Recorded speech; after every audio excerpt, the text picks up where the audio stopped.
Selamat datang kembali. Hari ini kita bahas lebih dalam nih, bab 2.5 dari Clear Thinking. Judulnya kekuatan dalam tindakan. Betul. Kita nggak cuma ngomongin 4 kekuatan inti, akuntabilitas diri, pengetahuan diri, kendali diri, sama kepercayaan diri, sebagai konsep aja, tapi gimana keempatnya itu nyatu buat dorong tindakan nyata? Iya. Misi kita kali ini, biar Anda paham gimana gabungan kekuatan ini, lewat contoh nyata dari penulisnya, bisa bikin perubahan hidup yang signifikan. Khusus buat Anda. Tepat.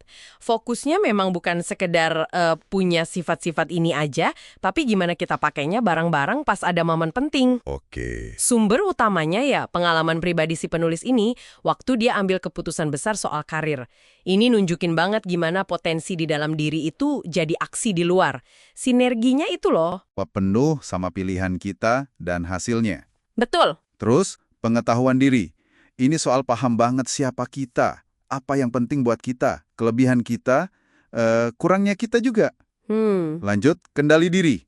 Kemampuan buat ngelola emosi, impuls, bukan berarti jadi robot tanpa emosi ya, tapi nggak dikuasai emosi, gitu. Iya, penting itu. Dan terakhir, kepercayaan diri. Yakin sama kemampuan diri buat hadapi tantangan, buat belajar lagi.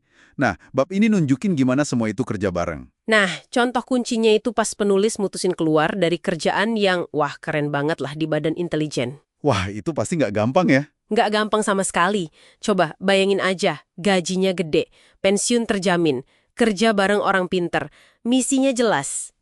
Bahkan ada teman kerjanya yang ngingetin, lu bakal kehilangan ini loh, pensiun emas, tunjangan ini itu. Fokusnya si teman ini jelas ke apa yang bakal hilang, kerugian material gitu. Oke, ini situasi yang mungkin banyak dari kita pernah hadapi ya.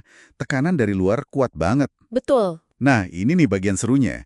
Gimana keempat kekuatan tadi main peran barengan pas penulis ambil keputusan nekat itu? Kita bedah yuk.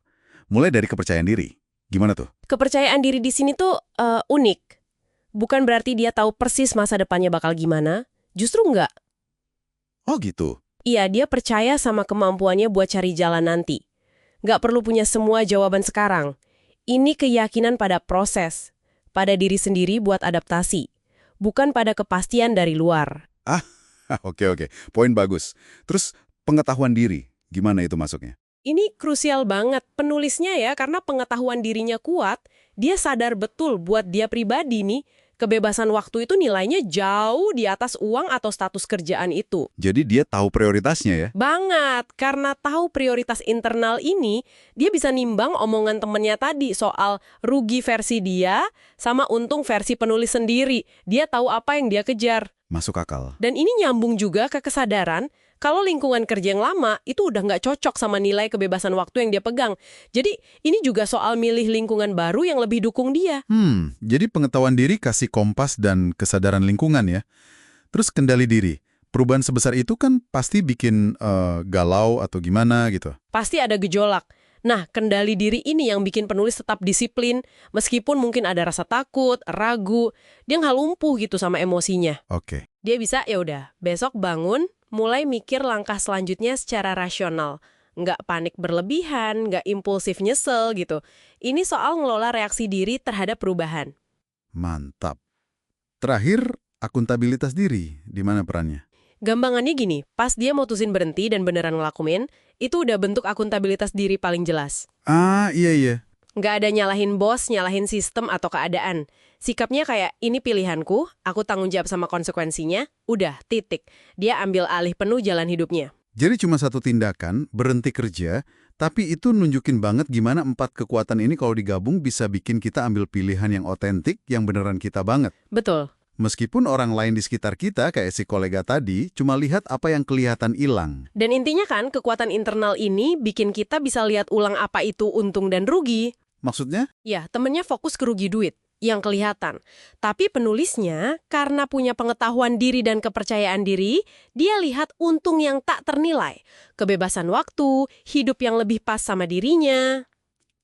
Jadi perspektifnya beda ya? Beda banget, dari luar ke dalam. Kekuatan ini ngasih dia kacamata yang beda buat lihat dunia dan pilihannya. Wah, ini benar-benar nunjukin ya, kekuatan sejati itu bukan cuma punya sifat baik satu-satu, tapi bisa mainin orkestranya gitu. menggabungkannya dalam aksi nyata, apalagi pas di persimpangan jalan hidup. Persis. Contoh penulis ini ya manifestasi dari kekuatan dalam tindakan itu. Keren banget. Saat potensi jadi kenyataan, didorong keberanian yang dasarnya ya pemahaman dan pengelolaan diri itu tadi. Oke, sebagai penutup nih, kita lempar refleksi ini buat Anda. Coba pikirin sebentar deh, satu keputusan penting yang mungkin lagi Anda hadapi, atau mungkin Anda tunda-tunda. Dari 4 kekuatan tadi, akuntabilitas diri, pengetahuan diri, kendali diri, kepercayaan diri, mana yang kira-kira paling Anda butuhin sekarang buat maju? Ya. Dan yang mungkin lebih menantang nih, gimana caranya Anda bisa bikin keempatnya itu kerja bareng, saling dukung, di situasi spesifik Anda itu? Coba direnungkan.